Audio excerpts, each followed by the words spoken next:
Iran से आने वाली ज़ायरीन की बस मकदान में हादसे का शिकार 11 अफराद जान बाहक हो गए। हादसे में 30 से ज्यादा जख्मी। रेस्क्यू टीम के मुताबिक ईरान से आने वाली बस ज़ायरीन को लेकर पंजाब जा रही थी।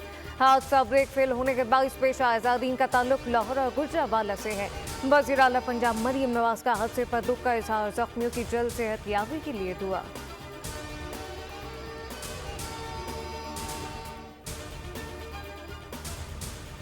हिजबुल्लाह का इसराइल पर मिसाइल और ड्रोन से हमला। तर्जमान हिजबुल्लाह के मुताबिक 320 रॉकेट शहीद कमांडर फवाद शकर के कत्ल पर जवाबी कार्रवाई का पहला मरहला था। 11 इसराइली फौजी अड्डों को निशाना बनाया। हमले के बाद इसराइल में 48 घंटों के लिए हंगामी हालत नाफिज। नेतन्याहू ने सिक्योरिटी काबीना का इजलास तलब कर लिया।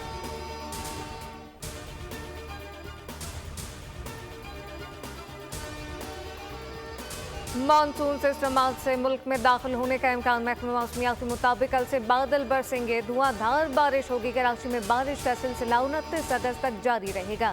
अर्बन फ्लडिंग का खतरा, समंदर में तूफानी बरकरार रहेगी। इसमें थरपारकर, सांगड़ और मीरपुर खास समेत मुख्तलिफ शहरों में बारिश ने जलथा लेक कर दिया। NDMA का मजीद मानसून बारिशों का अलर्ट जारी। जामपुर में बरसाती पानी बस्तियों में दाखिल।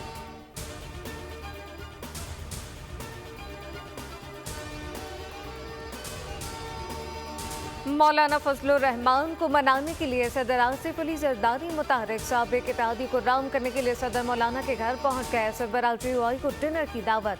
मौलाना का पुरतबाल के इस्तकबाल शिकवों के अंबार लगा दिए। कहा कि आपने मुझे इलेक्शन में इस काबिल कहाँ छोड़ा कि आपके घर डिनर करूं। जो हुआ सो हुआ, अब मैं आ गया। आसिफ अली जरदारी की यकीन दहानियां। मौलाना को साथ मिलकर चलने की पेशकश, बंदूक का तोहफा दिया।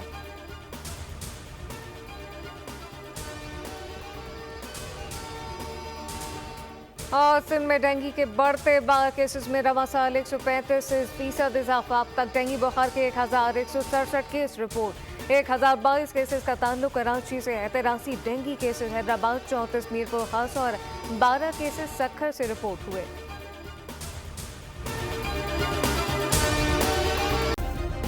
सब्सक्राइब करें और बेल दबाएं ताकि कोई खबर रह न जाए।